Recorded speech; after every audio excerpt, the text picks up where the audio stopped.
Hey guys, welcome back to the channel. In today's video, let's talk about how to gamify savings with trim goals. Saving money doesn't have to feel like a chore. Trim helps you to gamify the process and make it fun. Let me show you how to do it. So start by opening the Trim app and head into the savings goal section. Once you're there, tap create a new goal.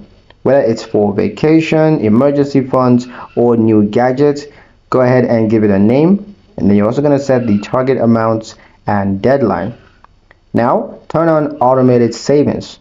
Trim will transfer small amounts from your linked account based on your preferences. Here's where it gets fun.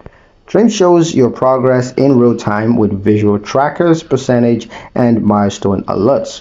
You will even get motivational messages and badges as you hit goals. Kind of like leveling up in a game, but with real money.